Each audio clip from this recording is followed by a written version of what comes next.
Assalamualaikum warahmatullahi wabarakatuh.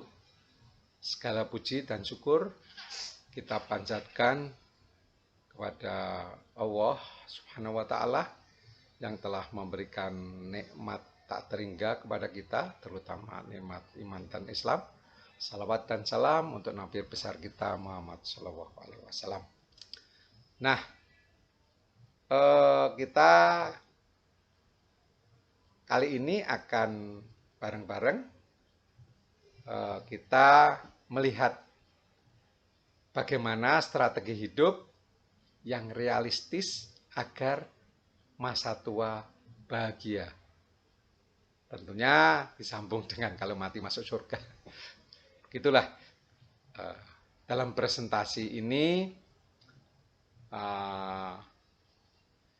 terbagi menjadi 3 part atau 3 bagian yang masing-masing saling menyambung. Nah, ini adalah bagian dari seri menjalani hidup, kecil dimanja, muda sukaria, tua kaya raya, dan mati masuk surga. Okelah, kita akan mulai presentasi tentang strategi hidup realistis agar masa tua bahagia. Nah, kunci kebahagiaan hidup itu harus sesuai fitrah. Ini menjadi sebuah kunci ya. Jangan sampai ketika anak-anak kita akan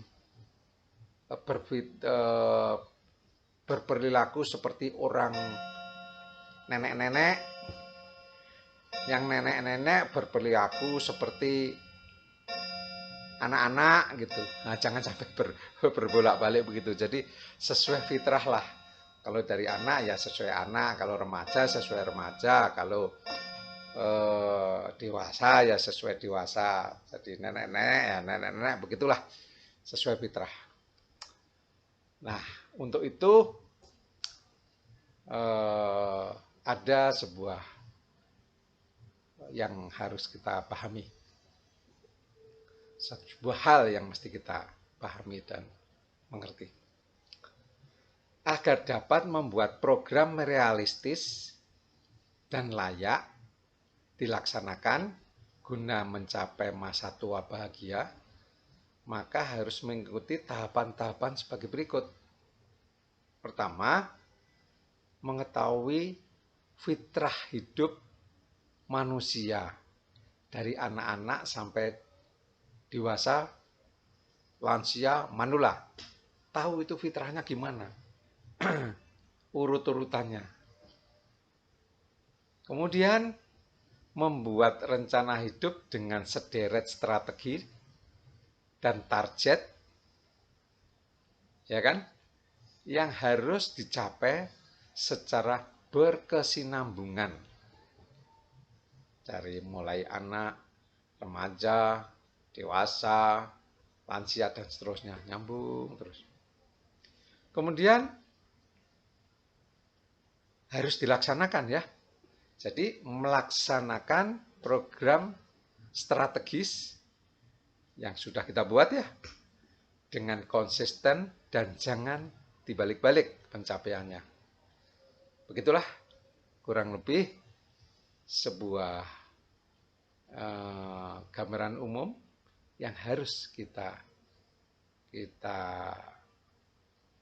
lakukan. Untuk itu kita harus pertama mengetahui fitrah hidup manusia dari anak-anak sampai manula. Kita lihat dulu lah itu. Nah, ini ada petunjuk dari Al-Quran, surat Ar-Rum ayat 30. Maka hadapkanlah wajahmu kepada agama Allah, tetaplah atas fitrah Allah yang telah menciptakan manusia menurut fitrah itu. Tidak ada perubahan atas fitrah Allah. Itulah agama yang lurus tetapi kebanyakan manusia tidak mengetahui. Jadi dari landasan ini hendaknya kita harus mengetahui fitrah dari mulai anak-anak sampai lansia, bagaimana fitrah itu. Dan kita harus hidup sesuai dengan fitrah itu. Dan juga merencana program sesuai dengan fitrah itu. Jangan nyasar. Oke? Nah, secara fitrah manusia itu dimulai dari balita 0 sampai 5 tahun, kanak-kanak 5 sampai 11 tahun, remaja awal 12 sampai 16, remaja akhir 17 sampai 25 tahun, dewasa awal 26 sampai 35 tahun, dewasa akhir 36 sampai 45, lansia awal 46 sampai 55, lansia akhir 56 sampai 65, dan manula 65 ke atas. Nah, ketika kita menjadi orang, harus jadilah jati diri kita sendiri. Jangan pakai berpura-pura dan lain sebagainya, jati diri kita sendirilah. Itu yang akan kita jelaskan di sini. Jadi di sini harus terjadi sebuah keharmonisan antara akal, hati, dan jasmani. Itu diperlukan sekali.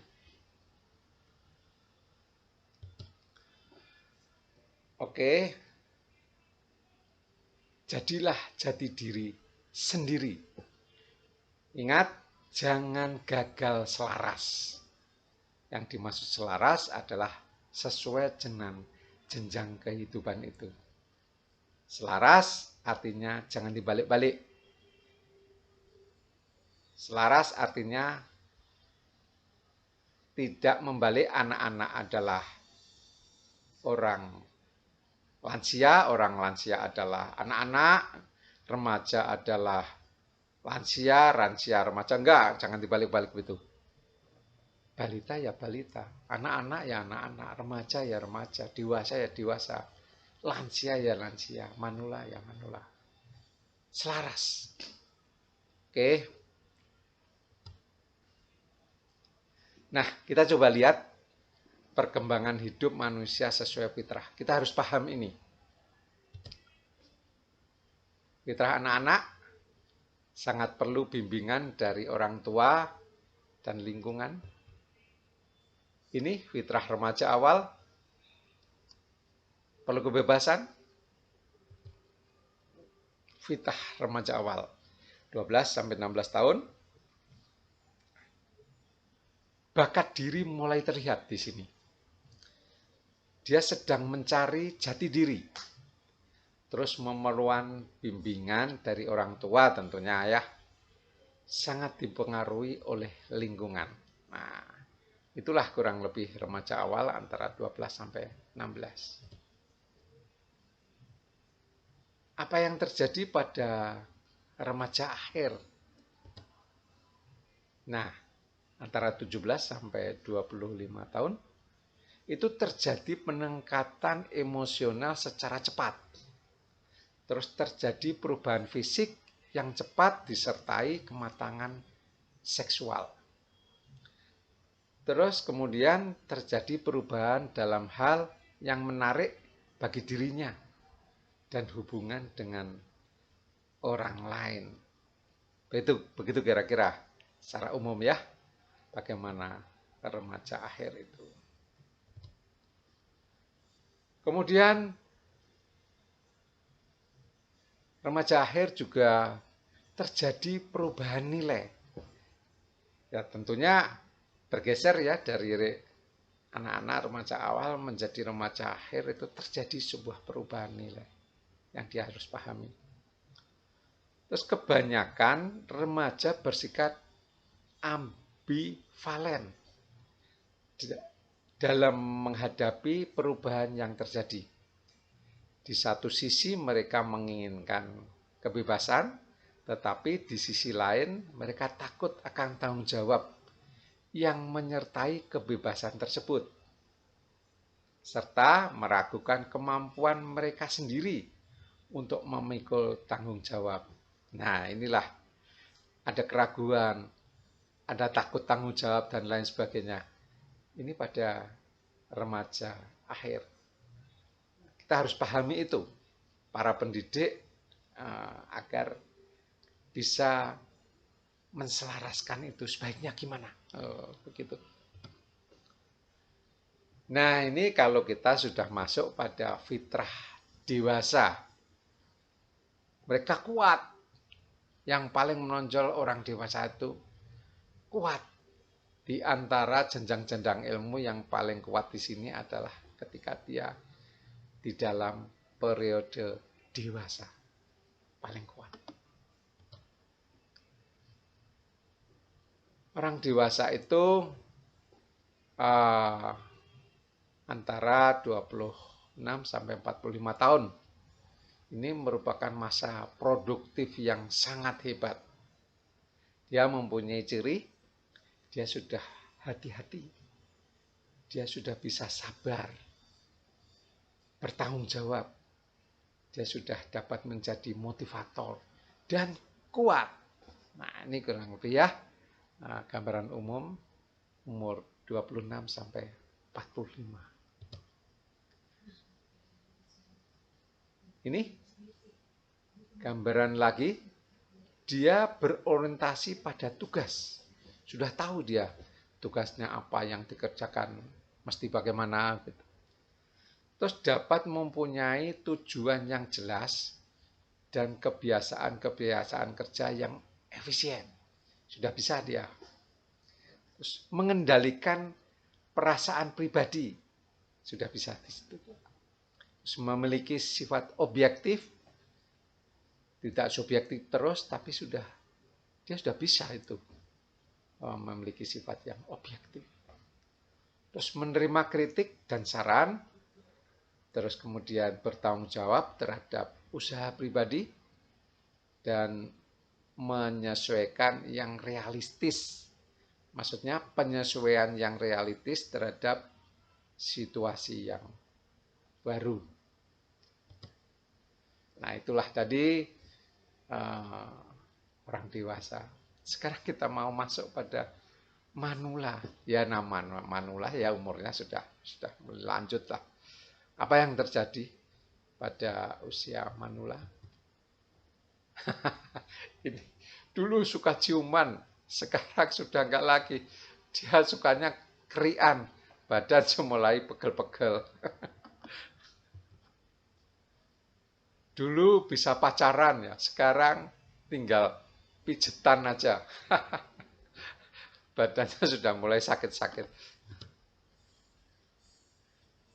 Dulu indah sekali rambutnya, sekarang penuh uban. Dulu lebat rambutnya, wah mantap. Sekarang butak.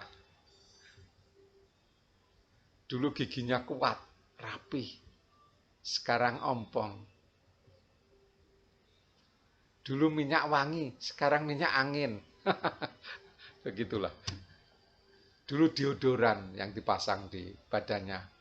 Tapi sekarang lansia itu yang dipasang di badannya apa? Balsem. Karena sudah mulai masuk angin dan lain sebagainya. Nah, itulah orang lansia. Itu kira-kira antara 46 sampai 65 tahun. Itu lansia awal dan akhir. Ini orang lansia di usia itu ya. Usia lanjut merupakan periode kemunduran fisik dan psikologis. Ya, makin tua ya makin mundurlah dia. Orang lanjut usia cenderung memiliki status kelompok minoritas. Ya, dia mulai mengelompokkan, tidak bergaul bebas seperti anak muda, terus orang dewasa dia mulai terkelompok. Terus menua membutuhkan perubahan peran. Ini penting. Karena sudah tidak kuat lagi, sudah tidak hebat lagi. Yang tadinya kuat sekarang tinggal kerian, tinggal balseman gitu. Jadi sangat dibutuhkan perubahan peran. Terus terjadi penyesuaian yang buruk pada lansia. Jadi ini perlu diketahui ya. Nah, ini ada karakter-karakter yang positif pada lansia itu, seperti yang saya sampaikan ini, itu dia mempunyai keinginan untuk meninggalkan warisan. Terus berfungsi sebagai seorang yang dituakan. Kelekatan dengan objek-objek yang dikenal. Terus mempunyai perasaan tentang siklus kehidupan. Dia paham dari kalau muda gimana, kalau tua, dewasa, dan lain-lain. Paham itu dia. Terus mempunyai kreativitas. Ini jangan dianggap enteng ya, orang tua itu kreativitasnya macam-macam. Mempunyai rasa ingin tahu dan kejutan atau surprise. Terus berperasaan tentang penyempurnaan atau pemenuhan kehidupan. Terus mempunyai konsep diri dan penerimaan diri. Mulai dia menerima apa adanya, menerima beginilah dunia itu, beginilah kehidupan. Udah terjadilah itu. Terus mempunyai kontrol terhadap takdir dan orientasi diri. Jadi sudah tidak sembarangan lagi, dia sudah bisa mengendalikan diri. Terus mempunyai kekuatan dan kelenturan. Sebentar, saya ulang ya. Mempunyai kekakuan dan kelenturan. Kadang-kadang kalau kaku ngeyel sekali, kalau lentur, lentur sekali. Jadi ini sebuah kekuatan orang tua ya. Nah, hati-hati kalau orang tua ngeyel sekali ya. Ada lentur, dia menyesuaikan. Begitulah kurang lebih. Nah, kalau kita lihat dari penjelasan tadi, dari mulai anak-anak sampai lansia dan manula, kalau kita buat sebuah kurva, itu dari mulai anak sampai manula ya, kurva antara produktivitas dan umur orang. Itu anak-anak sangat rendah produktivitasnya karena ya wajar lah anak-anak belum bisa apa-apa, perlu bimbingan. Kemudian remaja naik, remaja awal naik, kemudian pada saat dewasa itu sangat top di situ. Jadi produktivitasnya disitulah yang paling hebat. Terus kemudian kalau sudah masuk kepada lansia, terutama lansia akhir, udah terus turun, manula apalagi terus ngedrop seperti anak-anak lagi. Begitulah fitrah kehidupan manusia.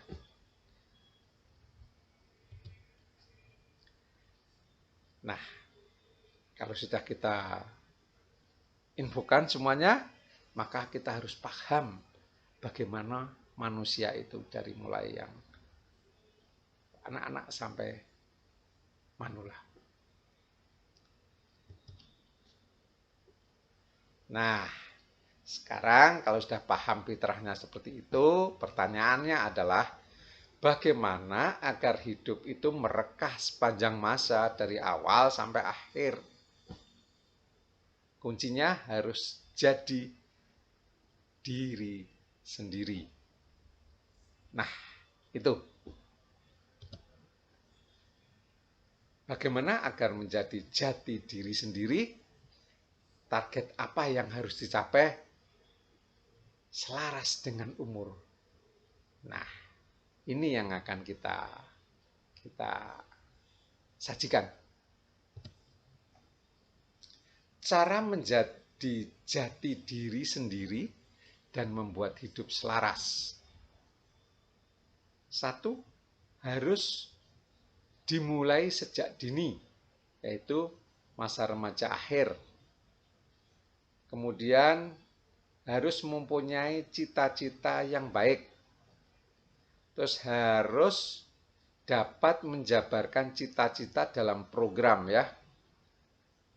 Terus keempat, dilaksanakan secara adil, realistis, dan bijaksana. Tentu saja kesemuanya itu harus dilandai dengan aturan agama secara konsisten. Itu kira-kira untuk mencapai dan kita berkiprah menjadi jati diri yang diri kita sendiri. Tidak pakai jati dirinya orang lain ya, jati diri kita sendiri. Nah, kita harus memulai membuat rencana agar memiliki kemampuan dasar untuk mengarungi hidup dan menerapkan aturan agama. Diawali dari masa remaja. Jadi, masa remaja itu sudah harus mempunyai rencana, program, dan strategi hidup. Bagaimana kita itu untuk menjalani kehidupan selanjutnya. Jangan programnya telat, setelah lansia baru mikir, oh programnya harusnya begini, telat. Harus diawali dari masa remaja. Makanya anak-anak remaja harus dididik menjadi sesuatu yang punya visi, sesuatu yang punya pemikiran jauh ke depan, sehingga dia bisa membuat program dan strategis yang benar.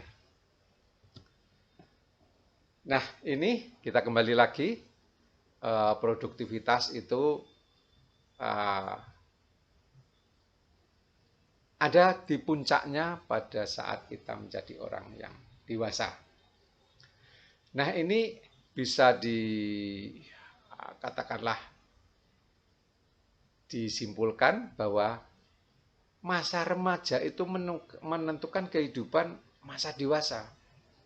Kalau remajanya dia berpikir untuk menyiapkan menjadi orang dewasa yang baik dan berusaha untuk menyiapkan menjadi orang dewasa yang baik, ya masa depannya lebih akan baik. Tapi kalau masa remajanya itu tidak berpikir ke arah itu, hanya hura-hura saja, jadi dia tidak berkesinambungan. Artinya masa remaja hanya senang saja, tapi tidak sukaria sambil menyiapkan kesenangan di hari yang akan datang. Artinya kesenangan di hari yang akan datang itu ya menyiapkan ketika dewasa itu menjadi seorang yang benar-benar berproduktif. Diawali dari remaja, awal dan remaja, akhir. Maka ini penting sekali di situ, siap-siap mulai dari masa remaja. Kemudian masa dewasa itu menentukan kehidupan masa lansia. Kalau dewasanya itu malas, dewasanya itu berpangku tangan saja, masa lansianya ya nggak bisa dinikmati.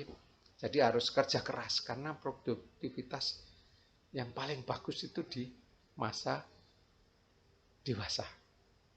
Nah, itu yang dinamakan program berkesinambungan. Di ketika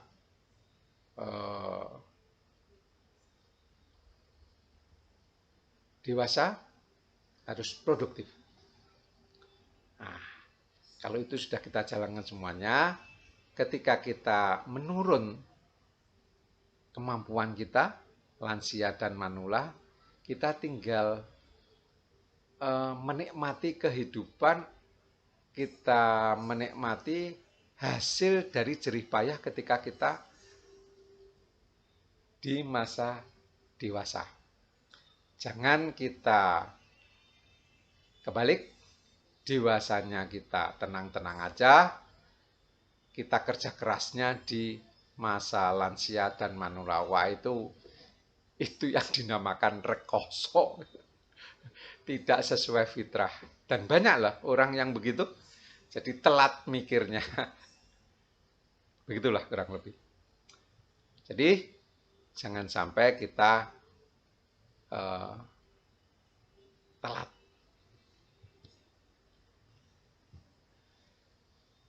Harus sudah berpikir, ini ya, pada masa remaja, aku mau jadi apa? Karya saya itu apa? Pada masa dewasa, aku mau jadi apa? Karya saya apa? Pada masa lansia, aku mau jadi apa? Karya saya apa?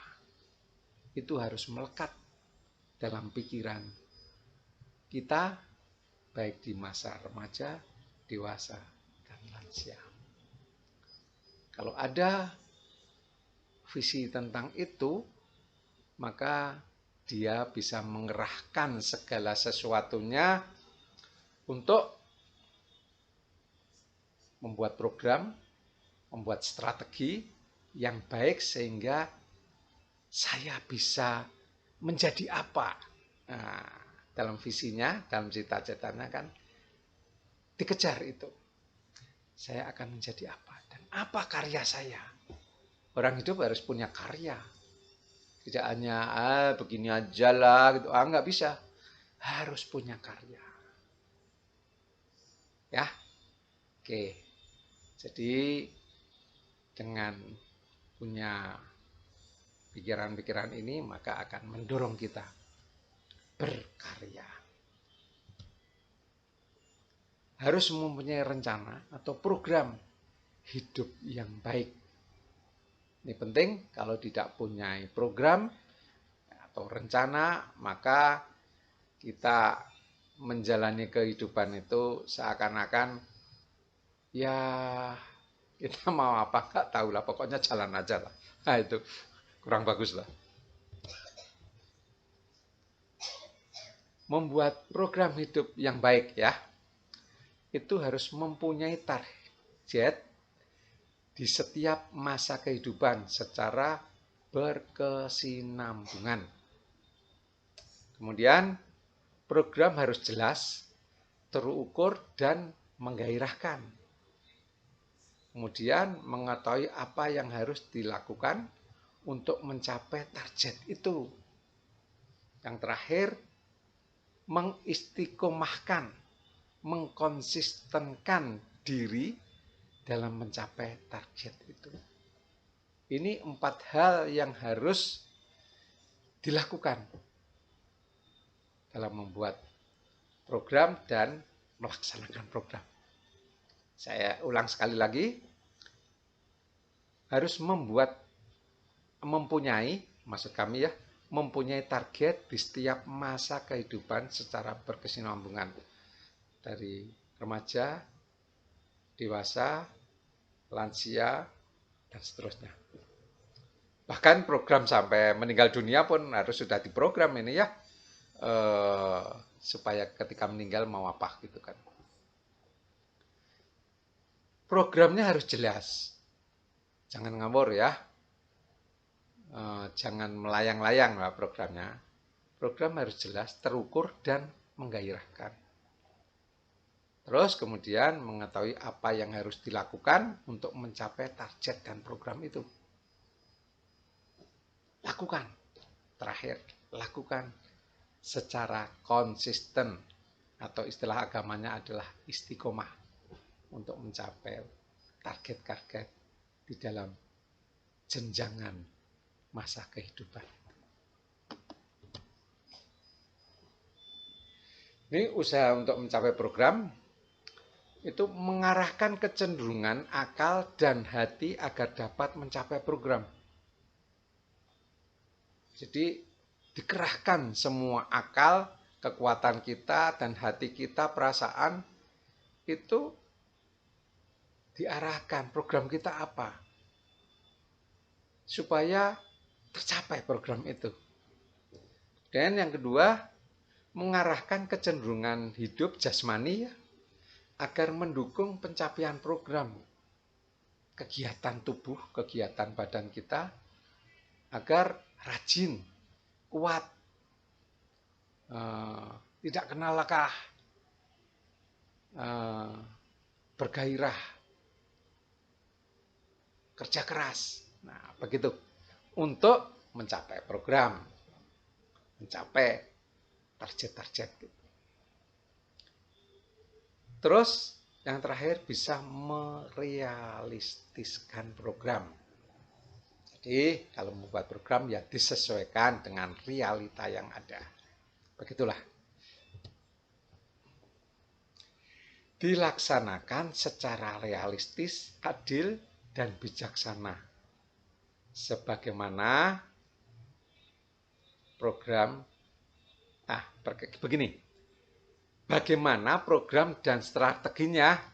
Nah, itu akan kita terangkan pada bagian kedua. Jadi, semuanya tadi yang kita bicarakan itu dilaksanakan secara realistis, adil, dan bijaksana. Bagaimana programnya dan strateginya? Nah, kita terangkan di penjelasan selanjutnya pada part kedua. Oke, begitu. Kita akan bersambung lagi pada penjelasan selanjutnya. Semoga dapat mengerti dan bersambung pada part berikutnya. Assalamualaikum warahmatullahi wabarakatuh.